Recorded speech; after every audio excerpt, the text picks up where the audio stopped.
Մերի Տեր-Բարսեղյանի իրավաբանական գրասենյակում աշխատող անձնակազմը մասնագիտացված է ժառանգության և անշարժ գույքի, ընտանեկան խնդիրների, ամուսնալուծության և այլ իրավաբանական հարցերում։ Մերի Տեր-Բարսեղյանի իրավաբանական գրասենյակի մասնագետները պատրաստ են սիրով և նվիրումով օգնել իրենց հաճախորդներին, ցուցաբերելով անհատական մոտեցում, կտակ, լիազորագրեր և այլ կարևոր փաստաթղթեր կազմելիս, որպեսզի հետագայում ժառանգությունը փոխանցվի հարազատներին առանց դատարանի միջամտության։ Դիմեք իրավաբանին նախապես և վստահ եղեք, որ ձեր իրավունքները լիովին կպաշտպանվեն։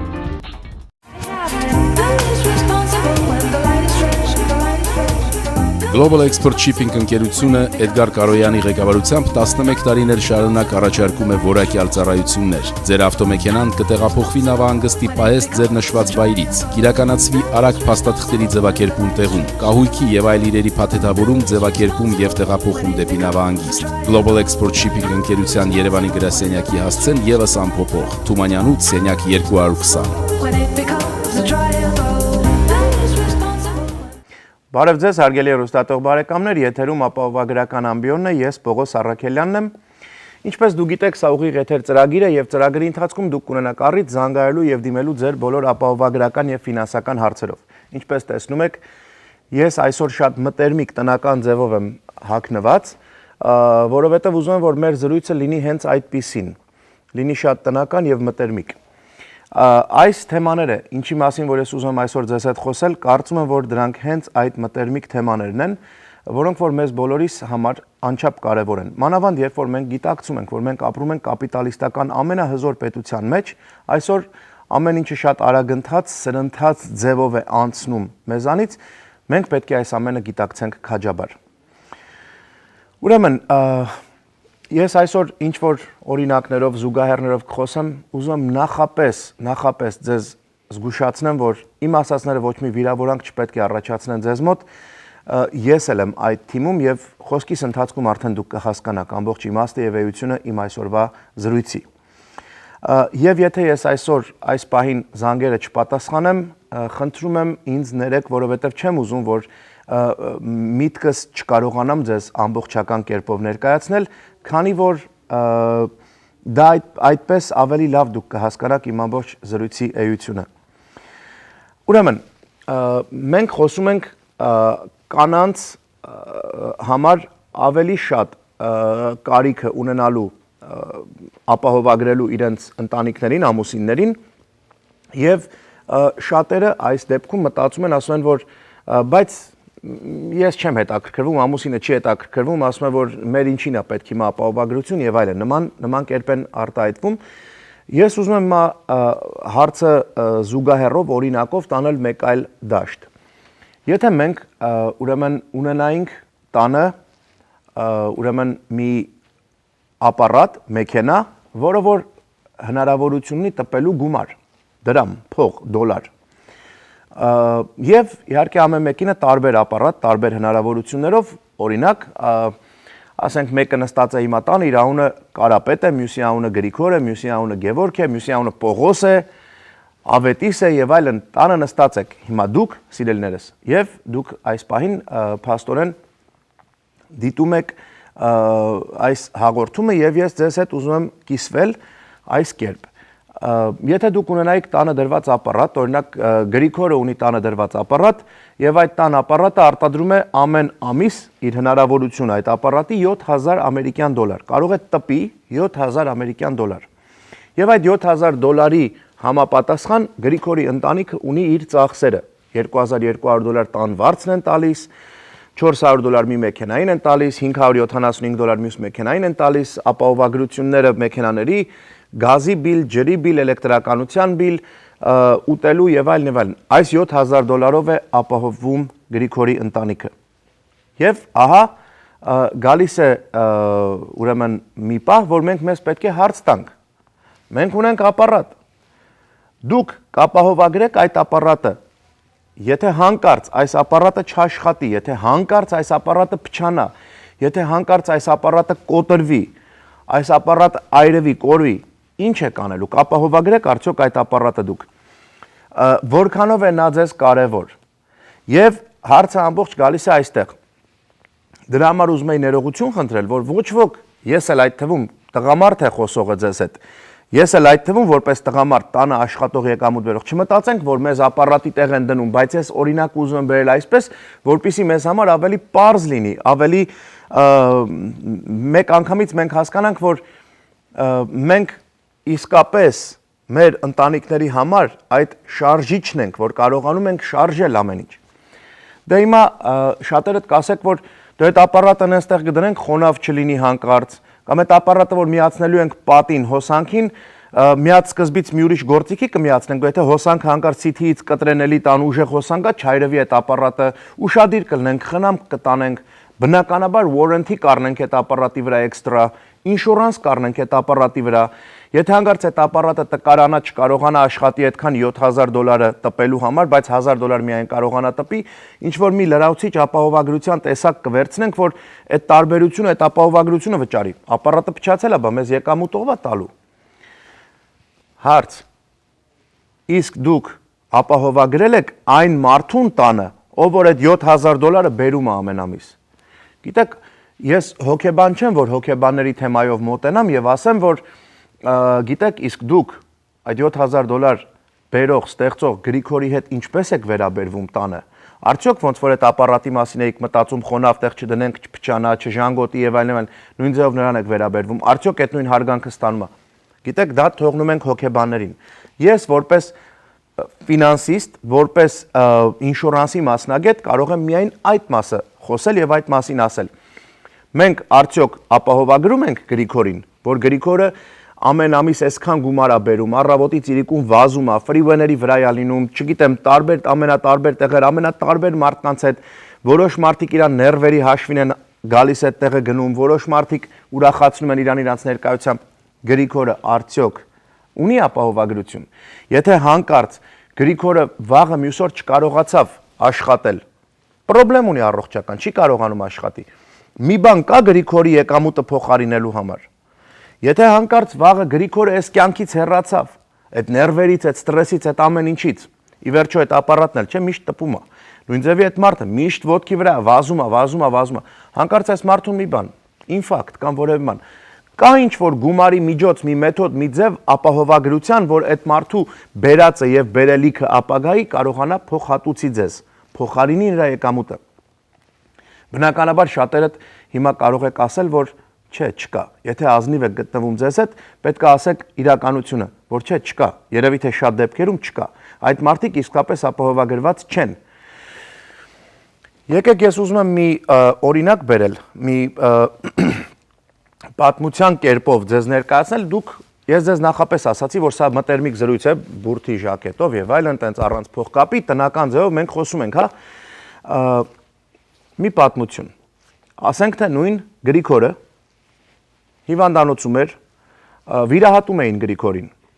Եվ այդ վիրահատության ժամանակ բնականաբար նախապես գնալով, հանդիպելով վիրահատող բժիշկին, հանդիպելով նաև նարկոզ տվողին, անեսթեզիոլոգիստին եւ այլն արդեն ծանոթացել էր, մտերմացել էր բարեհամբույր անձնավորություն, Գրիգորը շատ բարի, մրջուն չի տրորել իր ամբողջ կյանքում։ Հիվանդանոցում պարկեց, բուժքույրներն էլ շատ մտերմացան իր հետ, բուժքույրի օգնականը, ով գալիս մաքրում, խնամում էր եւ այլն, այդ սավաններն էր փոխում եւ այլն, բոլորի հետ շատ մտերմացավ։ Արտակարգ իրավիճակ, արտակարգ հարաբերություններ, բոլորը շատ ուրախ էին, վերջում շատ ուրախ ճանապարհեցին Գրիգորին հիվանդանոցից, Գրիգորը եկավ տուն, լավ է իրան զգում եւ պատկերացրեք ամեն մեկս Պողոսն էլ այդ Գրիգորը, մենք մի հատ պատկերացնենք մեզ այս պատկերի մեջ։ Եկանք հասանք, անցավ մի որոշ ժամանակ, 6 ամիս, 7 ամիս, 8 ամիս, մեկ էլ Գրիգորը կնոջը եւ երեխաներին վերցրած գնում է կինո, գնում են կինո նայելու։ Եվ այդ կինոթատրոնում տեսնում է մեկ էլ հանկարծ թեև մութ է արդեն ներսը, բայց նկատում է, որ իր բժիշկն է, իր վիրահատող բժիշկն է, surgeon-ն է նստած այնտեղ։ Հետո նայում է, որ anesthesiologist-ն էլ է այնտեղ, նարկոզ տվող բժիշկն էլ է այնտեղ։ Հետո մի կողմի վրա տեսնում է բուժքույրը, բուժքույրի օգնականը։ Եվ այն մարդը, որ իրան wheelchair-ով տանում բերում էր, վայ,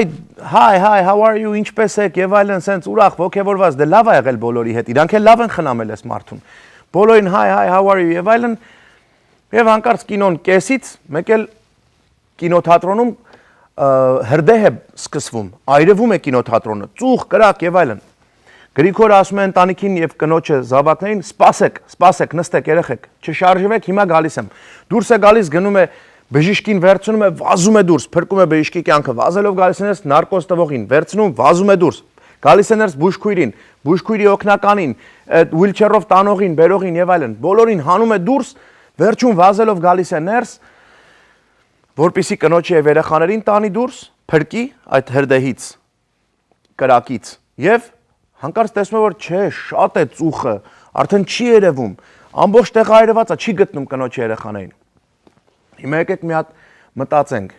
եթե ես եմ Գրիգորը, ես այտենց կանեմ արդյոք, թե առաջինը կնոջս ու երեխաներիս կհանեմ դուրս, կփրկեմ իրանց կյանքը, ես էլի բարի մարդ եմ, ուզում եմ էլի բժիշկին փրկեմ, բուժքույրին, ես շնորհակալ եմ իրանցից, իրանց արած ամեն ինչի համար, իրանց տված խնամքի համար, հետ կգամ նոր կնոջս երեխեքից տանելուց հետո նոր բժիշկին, բուժքույրին, նրսին եւ այլն բոլորին կփրկեմ, եթե կարողանամ։ Որն է ճիշտ քայլը։ Այդ անձնակազմին առաջինը փրկեմ ընտանիքից հետո, թե ընտանիքից հետո նոր այդ անձնակազմին։ Հիմա նույն բանը, եթե լիներ, որ նույն Գրիգորը կամ Պողոսը ավտոն տարել էր բադիշապ, accident էր ունեցել, այդ բադիշապում estimate գրողի հետ էր լավ ընկերացել, մոտիկացել, բադիշապի տիրոջ հետ, այդ ֆրեյմը շտկողի հետ, հետո շուշաթուղ տանողի հետ, հետո ներկողի հետ, հետո չգիտեմ polish ու wax անողի հետ, բոլորի հետ շատ լավ ու հանդիպել էր այդտեղ էլի նորից կինոթատրոնում, հրդեհեր կնոջ երեխանին թողեց, բադիշապի տիրոջ հանեց շուշաթուղ տանողին, ներկողին եւ այլն։ Որը կանի, նրանց կփրկի թե իր ընտանիքին։ Դե հիմա տեսեք, եկեք այս ամբողջ պատմվածքի օրինակը բերենք հետեւյալ դաշտ։ Եթե բժիշկների հետ էր կապված, ուրեմն Գրիգորը ունի առողջապահական ապահովագրություն, բնականաբար այսօր դա պարտադիր է, Obama Care-ով բոլորդ պետքա գրվեք, իդեպ մենք անում ենք դա մինչև մարտի 31-ը եկեք արեք, մեր գրասենյակը դրանով զբաղվում է, եւ այսինքն ինքը հիմա առողջապահական ապահովագրությունի, որ այդ բժիշկի ընտանիքը փրկվի, բուժքույրը փրկվի, նարկոզ տվողը փրկվի, բուժքույրի օգնականը փրկվի, wheelchair-ով տանող բերողը փրկվի։ Եթե ավտոյի ինշորանսի մասին էր խոսքը, ավտոմեքենայի ապահովագրությունը պարտադիր ունի Գրիգորը, պետք է ունենա, ստիպված։ Բադիշապի ընտանիքին օգնելու ապահովելու համար, բադիշապի այդ ներկարարին եւ այլն շուշաթղթողին, ավտոլվացողին, բոլորին ապահովելու համար։ Իսկ արդյոք մենք այդ տարբերակով կգնայինք, որ նրանց ընտանիքներին առաջինը փրկենք, թե մեր ընտանիքին։ Եթե ձեր պատասխանն է ձեր ընտանիքին, ուրեմն բարեկամներ, Գրիգորը առաջին հերթին պետք է ունենար ինքը իր համար ապահովագրություն, որի ժառանգորդները իր ընտանիքն էին, որի ժառանգորդները իր երեխաներն էին, իր կինն էր, որի ժառանգորդը ինքն էր, որտեղ եթե ինքը disability ապահովագրություն ունենար, անաշխատունակության ապահովագրություն, ուրեմն կնշանակեր, որ ինքը կստանար գումար ամեն ամիս, եթե մարդը անաշխատունակ է, չի կարողանում աշխատի, այդ մեքենա տպելու ապարատը փչացել է, չի աշխատում, դենքցելու չի, բայց ընդեղա ու չի կարողանում արտադրի այդ դրամը, ինքը պետքա դա ունենար, եւ ինքը եթե դա ունենար, իր ձեռքը ամեն ամիս մաքուր առանց թեքսերի եկամուտ կգար, ես սա sense տնական եմ բացատրում, որ դուք հասկանաք, որ ես ոչ թե որպես insurance agent եմ այդքան այդ աստիճան մտահոգված, թե ինչքան մարդ կգրվի մեր մոտից, այլ ես որպես հայ պանդուխտ ձեր նման բոլորի պես այս օտարության մեջ հայտնված, ուղղակի մի քիչ ավելի շատ այս դաշտի մասին ինֆորմացիա տիրապետող գիտելիքներ ունեցող որպես մարդ, մտահոգված եմ որպես հայ մարդ եւ ուզում եմ ձեզ տնական ու ընտանեկան ձևով բացատրեմ, որ դուք այդ տնական ու ընտանեկան ձևով իսկապես ձեր տներին, ձեր ընտանիքներին, ձեր օջախներին ապահովեք։ Այս է իմ բուն նպատակը։ Եվ հիմա տեսեք, ավտոյի ինշորանսը, տնի ինշորանսը, եթե ուզում եք կոնտրակտորին, գնացել է նորից կինո կոնտրակտորին է հանդիպում, հետո ընդ պլամերին է հանդիպում մյուսին։ Այդ տունը վնասվեց, այրվեց կամ չգիտեմ ինչ եղավ, այդ պլամերին կոնտրակտին բոլորին ապահովել է, բայց ինքը չի ապահովել, ինքն է այդ տնի payment տվողը, ինքն է ամենածանր բեռը իր ուսերին է դրված այդ ամեն, ինքը չի ապահովագրված։ Ձեզ վիճակագրություն տամ, ստատիստիկա։ 3% հավանականություն կա, որ դուք ձեր տունը կայրվի, ջրհեղեղ կլինի կամ չգիտեմ ինչ կլինի, կկոտրվի, կվնասվի, կփչանա ձեր տունը։ 3%, այսինքն ինչ է սա նշանակում։ 1000 հոգի մարդ ունեն տուն, դուք հիմա նայում եք ինձ, 1000 հոգի մարդ ունեն տուն, 1000 հոգու տունը ենթադրենք այրվեց, կրակ բռնեց եւ այլն, 1000 հոգուց ներողություն, 1000 հոգի ունեն տուն եւ ունեն ապահովագրություն պարտադիր, բոլորդ գիտեք, 30 հոգին դրանցից իրանց կյանքի ընթացքում կունենան կարիք իրանց տունը վերանորոգելու։ 30 հոգին, 970 հոգին երբեք դրա կարիքը չի ունենա։ 17% հավանականություն կա, 17% շանս կա, որ դուք ավտոմեքենայի վթար կունենաք ձեր կյանքի ընթացքում։ 1000 հոգի ապահովագրվել են, դրանցից 170-ը կունենան ավտովթար իրանց տարիների ընթացքում, այն 830-ը երբեք ավտովթար չեն ունենա։ Սա վիճակագրություն է, ինշուրանսի կամփիները այս տեսակ բաների վրա են հիմնվում, որ ձեզանից գներ են պահանջում մի բան վճարելու։ Այս ամբողջ վիճակագրությունը երկար տարիների աշխատանքային գործի ընթացքում է ձևավորվել, այս ամբողջ վիճակագրությունը։ Բայց 72% շանս կա, որ դուք կունենաք 1000 հոգուց 720 հոգին պարտադիր նրսի եւ բուժքույրի խնամքի կարիք կունենա, long term care, որ ինքը կհայտնվի ծերանոցում կամ ինչ-որ միտեղ, կամ տունը թեկուզ կգան իրան կխնամեն, կգան դեղեր կտան եւ այլն, 280-ը դրանցից կարիք չունենա։ Այն 720 հոգին այդ 1000 հոգուց կարիք կունենան պարտադիր, որ օգտվեն բուժքույրի ծառայությունից։ Հիմա կամ իրանք իրանց տան մեջ կօգտվեն ստիպված, ու իրանց տունտեղ կարողությունը կպահպանվի, կամ էլ չեն ունենա այս իմ ասած առաջարկածները եւ իրանք ստիպված կլինեն իրանց տունտեղը ձեռներից տալու կորցնելու կամ փոխեն երեխեքի անունին մեկի անունին, հետո իրանց մեդիկալ կտա կառավարությունը, բայց մեդիկալն էլ այդքան տնի մեջ իրան չի խնամի, ինչքան որ կտանեն կդնեն ինչ-որ միտեղ։ Այդ խնամքը չի ունենա ամեն դեպքում, ինչ որ ինքը private long term care insurance ունենա։ Դա 72% շանս։ 47% շանս կա, որ դուք մինչև 65 տարեկան հասնելը օրերից մի օր կլինեք անաշխատունակ, disabled։